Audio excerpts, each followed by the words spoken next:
Friends, welcome to my YouTube channel. आज हम लोग सामान्य हिंदी का कारक चैप्टर कंप्लीट करेंगे, जो सभी प्रतियोगी परीक्षाओं के लिए बेहद ही महत्वपूर्ण है, जिनमें से हिंदी पूछी जाती है। और हमारे चैनल में सभी सब्जेक्ट की प्लेलिस्ट फ्रीज वाइज बनाई गई है, आप लोग जाके देख सकते हैं। और अगर वीडियो अच्छा लगे तो चैनल को सब्सक्राइब करें, वीडियो को लाइक करें, कमेंट करें। चलिए देखते हैं हम लोग यहाँ पे हमारा जो चैप्टर है कारक, उसके बारे में। अब यहाँ पे पहला पॉइंट हमारा है, सबसे पहले तो हम लोग कारक की परिभाषा जान लेते हैं। तो कारक की परिभाषा क्या होती है? कारक की परिभाषा होती है संज्ञा अथवा सर्वनाम के जिस रूप से उसका संबंध वाक्य किसी दूसरे शब्द के साथ विशेषता क्रिया के साथ ज्ञात होता है, उसको कारक कहते हैं। क्या होती परिभाषा? कि संज्ञा अथवा सर्वनाम का जिस रूप से उसका संबंध, मुख्यतः जो संबंध होता है क्रिया के साथ हो। किसके साथ संबंध ज्ञात हो? मुख्यतः क्रिया के साथ। संज्ञा अथवा सर्वनाम के जिस रूप से उसका संबंध वाक्य के किसी दूसरे शब्द के साथ या फिर क्रिया के साथ ज्ञात हो, मुख्यतः किसके साथ? क्रिया के साथ ज्ञात हो, उसको क्या कहते हैं? उसको कारक कहते हैं। अब एक क्वेश्चन तो यही बन गया कि ये परिभाषा दे दी जाएगी आपसे, और वहाँ पे संज्ञा, सर्वनाम, सब विशेषण वगैरह ऑप्शन रहेगा, और एक ऑप्शन रहेगा कारक। इसमें पूछा जाएगा कि इसमें से किसकी परिभाषा है, तो क्या बताएंगे हम लोग? कारक। ठीक है। उसके बाद नेक्स्ट पॉइंट रहा है, इसमें जो विभक्तियाँ होती हैं, विभक्तियाँ किसे कहते हैं? विभक्तियों के लिए भी परिभाषा है। और देखो यहाँ पे विभक्ति की परिभाषा देखते हैं हम लोग कि कारक सूचित करने के लिए संज्ञा व सर्वनाम के साथ जो प्रत्यय लगा जाता है उसे विभक्ति कहते हैं। कारक को सूचित करने के लिए संज्ञा व सर्वनाम के साथ जो प्रत्यय लगाते हैं उसे क्या बोलते हैं? उसे बोलते हैं विभक्ति। उसके बाद नेक्स्ट पॉइंट हमारा है, उसका नेक्स्ट पॉइंट क्या हमारा? अतः कारक के विभक्तियों सहित 8 भेद हुए, जो इस प्रकार हैं।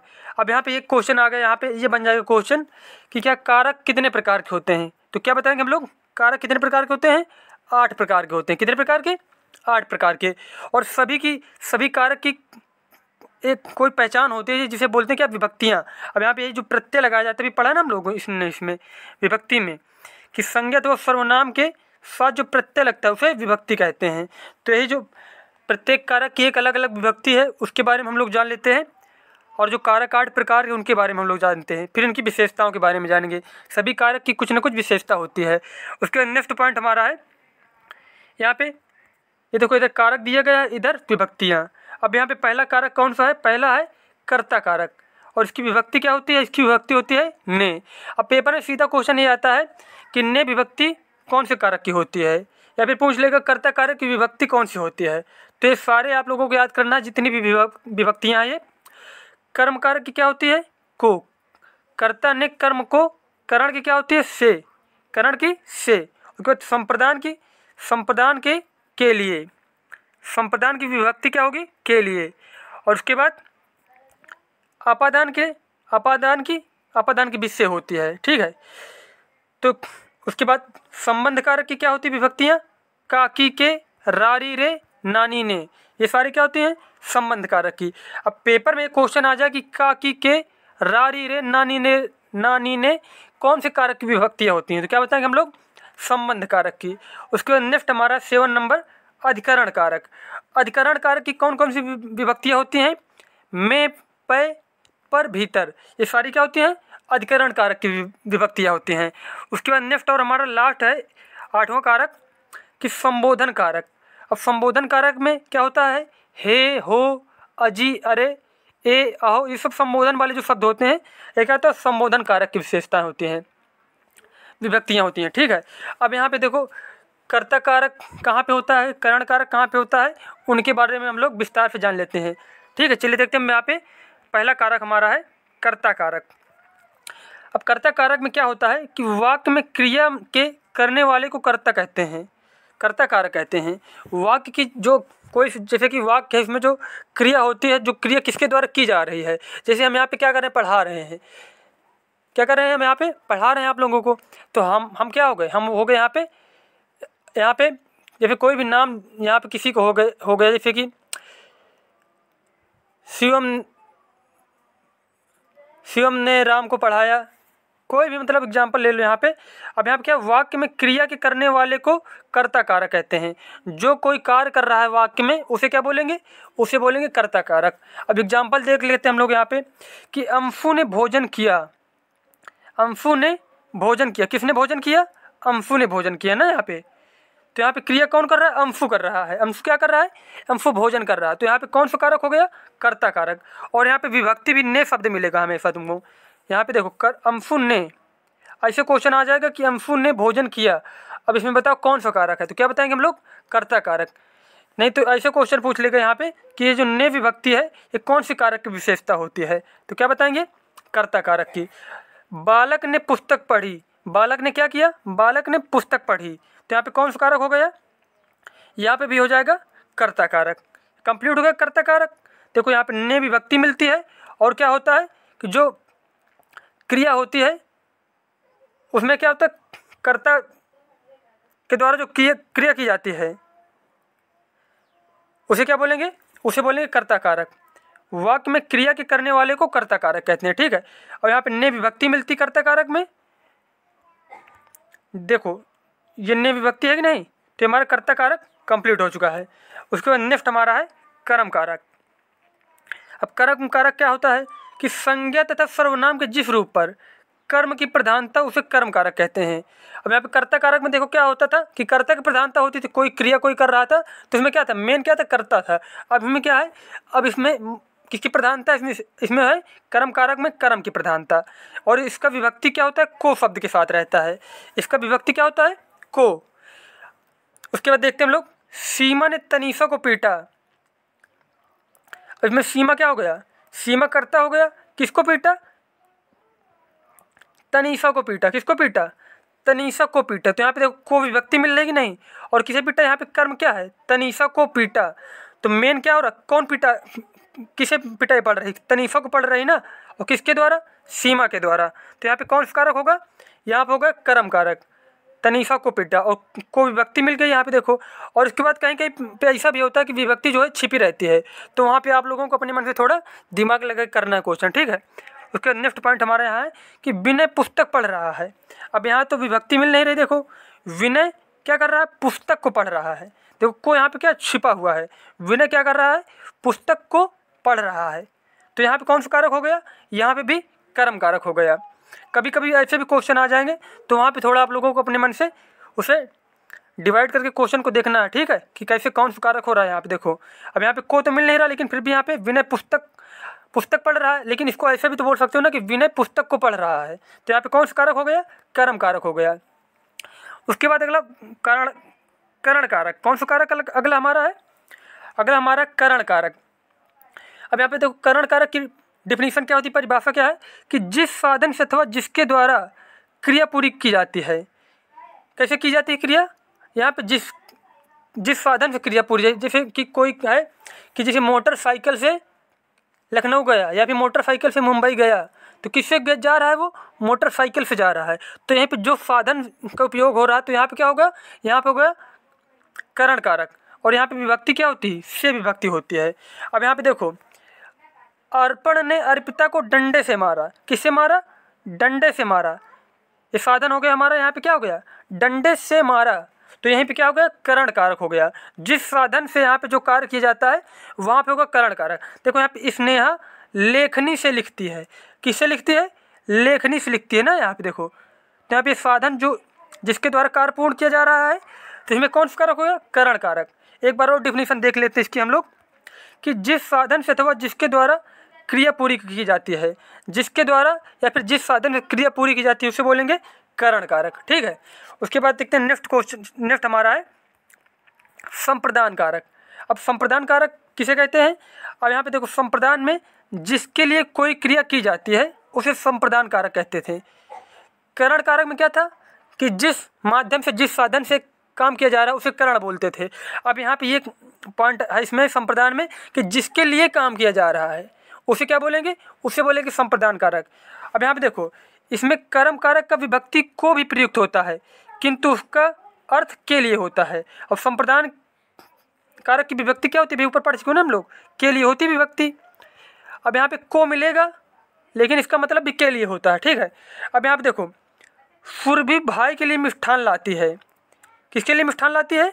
सुरभि भाई के लिए मिष्ठान लाती है। किसके लिए कार्य किया जा रहा है यहाँ पे? भाई के लिए कार्य किया जा रहा है कि नहीं यहाँ पे? तो यहाँ पे कौन सा कारक हो गया? संप्रदान कारक। अब यहाँ पे देखो, बच्चे को गेंद लाओ, कर्ता ने कर्म को, तो कर्म के हिसाब से तो क्या हो गया? को विभक्ति मिल रही, तो यहाँ पे करण का वो कर्म कारक हो जाना चाहिए। लेकिन यहाँ पे देखो, बच्चे को गेंद लाओ, किसके लिए काम किया जा रहा है? बच्चे के लिए काम किया जा रहा है कि नहीं यहाँ पे? तो यहाँ पे भी देखो, हम लोग परिभाषा में पढ़े थे इसके, जिसके लिए कोई क्रिया की जाती है उसे संप्रदान कारक कहते हैं। अब यहाँ पे किसके लिए काम किया जा रहा है? बच्चे के लिए किया जा रहा है काम, कि बच्चे को गेंद लाओ। तो यहाँ पे कौन सा कारक होगा? यहाँ पे संप्रदान कारक है, ठीक है। ये बच्चे के लिए मिठाई लाओ, तो यहाँ पे कौन सा कारक हो गया? कभी कभी क्या होता है कि जो विभक्ति शब्द है वो छिपा रहता है, तो उसे अपने आप से पढ़ना रहता है, ठीक है। अब देखो, संप्रदान कारक हो गया हमारा। अब उसके बाद हमारा अपादान कारक। अब अपादान कारक में क्या होता है? जिस संज्ञा व सर्वनाम से किसी वस्तु का अलग होना ज्ञात हो उसे अपादान कहते हैं। क्या होता है? जिस संज्ञा व सर्वनाम से किसी वस्तु का अलग होना ज्ञात हो उसे अपादान कारक कहते हैं। अब यहाँ पे देखो, करण कारक की बात इसका भी विभक्ति से है, किंतु करण में इसका अर्थ सहायता होता है और अपादान में अलग होना होता है।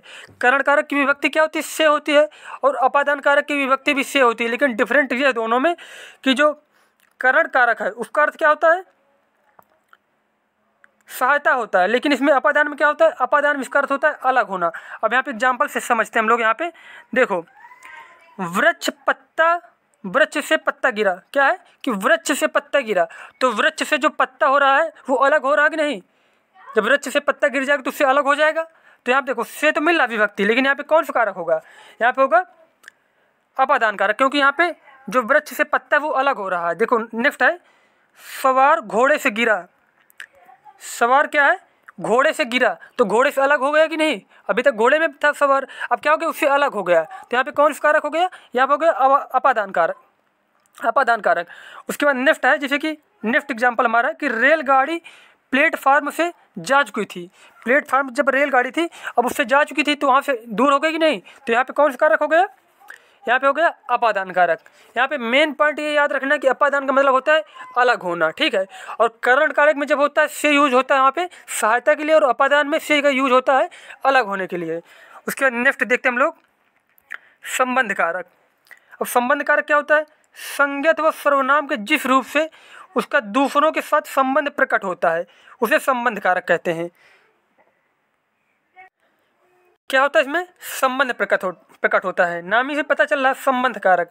अब इसके विभक्ति से बने शब्द इस प्रकार हैं। अब यहाँ पे देखो, ये संबंध कारक की विभक्ति चिन्ह का, की, के, ना, नी, ने, रा, री, रे ये तो होते हैं, लेकिन साथ में इसमें कुछ ये पॉइंट भी है कि मेरा, मेरी, मेरे, अपना, अपनी, अपने, उनका, उनकी, उनके, ये विभक्ति शब्द भी मिल जाए तो वहाँ पे क्या होगा? संबंध कारक। और का, की, के, रा, री, रे, ना, नी, ने ये विभक्ति मिले तब भी संबंध कारक होता है। अब एग्जाम्पल से देखते हैं हम लोग यहाँ पे, जैसे कि मेरी घड़ी खो गई। मेरी क्या है? घड़ी खो गई, तो यहाँ पे कौन सा कारक होगा? संबंध कारक। मैंने अपनी पुस्तक लिखी। क्या कि मैंने अपनी पुस्तक लिखी, तो यहाँ पे कौन सा कारक हो गया? यहाँ पे होगा संबंध कारक। यहाँ पे देखो, ये शब्द बताया ना, मेरा, मेरी, मेरे, अपना, अपनी, अपने, उनका, उनकी, उनके, ये सारे विभक्ति शब्द मिले तो कौन सा कारक होगा? संबंध कारक। या फिर का, की, के, ना, नी, ने, रा, री, रे मिल जाए विभक्ति कारक, तब भी क्या होगा? संबंध कारक होगा। अब यहाँ पे देखो, वह राम का बेटा है। क्या है? अब यहाँ पे देखो, संबंध बताया जा रहा है कि नहीं? राम का बेटा है, दोनों में संबंध है कि नहीं? तो यहाँ पे कौन सा है? और ये देखो विभक्ति क्या मिल रही? का मिल रहा है यहाँ पे, तो वह राम का बेटा है, तो कौन सा कारक होगा? संबंध कारक। उसके बाद यह सुरेश की बहन है। क्या है? सुरेश की बहन है, दोनों में संबंध स्थापित हो रहा है, तो कौन सा कारक होगा यहाँ पे? संबंध कारक। उसके बाद अगला कारक हमारा है अधिकरण कारक। अधिकरण कारक क्या होता है कि संज्ञा के जिस रूप से क्रिया के आधार का बोध हो उसे अधिकरण कारक कहते हैं। और विभक्ति क्या होती है इसके? में, पे, पर, भीतर, ये सारी विभक्तियाँ शब्द होती हैं। अब देखो यहाँ पे किसका? संज्ञा के जिस रूप में क्रिया के आधार का बोध हो। यहाँ पे क्या होता है? क्रिया के आधार का बोध हो उसे अधिकरण कारक कहते हैं। अब यहाँ पे देखो, जैसे कि एग्जाम्पल देखते हैं हम लोग, मेज पर पुस्तक रखी है। मेज पर पुस्तक रखी है, देखो यहाँ पे पर विभक्ति मिला, मेज पर पुस्तक रखी है, तो क्या हो गया यहाँ पे, अधिकरण कारक हो गया। उसके बाद मैं 3 मिनट में आ रहा हूँ, देखो मैं मिला यहाँ पे व्यक्ति, तो मैं 3 मिनट में आ रहा हूँ, इसमें कौन सा कारक हो गया, यहाँ पे अधिकरण कारक हो गया। और एक पॉइंट ये यहाँ पे नोट कर लीजिए, जैसे कि भीतर, अंदर, ऐसे जब शब्दों का अर्थ निकले तो वहाँ पे क्या होता है, वहाँ पे हमेशा अधिकरण कारक होता है। जैसे आप देखो, जैसे कि मेढक, मेढक क्या है, कुएं के अंदर है, मेढक कुएं के अंदर है, तो कौन सा कारक होगा यहाँ पे होगा अधिकरण कारक। ठीक है, में, पे, पर, भीतर और ये सारी जो विभक्ति है जहाँ पे मिले वहाँ पे अधिकरण कारक होता है। उसके बाद अगला कारक हमारा है कि संबोधन कारक। संबोधन कारक में क्या होता है कि जिस शब्द से किसी को पुकारने का बोध हो उसे संबोधन कारक कहते हैं। क्या है, पुकारने का बोध जिसमें हो उसको संबोधन कारक कहते हैं। अब यहाँ पे देखो हम लोग संबोधन कारक के जो एग्जाम्पल हैं वो देख लेते हैं। और संबोधन कारक में क्या होता है, पुकारने का बोध हो। और ये सारी डिफिनेशन भी याद करके रखना आप लोग कि अपादान का मतलब क्या होता है, अधिकरण का मतलब क्या होता है, बस यही इनका जो अर्थ यही याद कर लोगे तो आप लोगों को क्या है, कारक में तो परेशानी नहीं होगी। ठीक है, अब यहाँ पे देखो इसका एग्जाम्पल देख लेते हैं। जैसे विभु इधर आओ, विभु इधर आओ, क्या किया जा रहा है, बुलाया जा रहा है किसी को ना। हे प्रभु उसके ऊपर कृपा करना, क्या किया जा रहा है, संबोधन, हे प्रभु उसके ऊपर कृपा करना। तो यहाँ पे कौन सा कारक होगा, यहाँ पे संबोधन कारक होगा। और ये हमारे कारक चैप्टर कंप्लीट हो चुका है। और अगर आप लोगों को वीडियो अच्छा लगा हो तो चैनल को सब्सक्राइब करें, वीडियो को लाइक करें, कमेंट करें। मिलते हैं नेक्स्ट वीडियो में, धन्यवाद।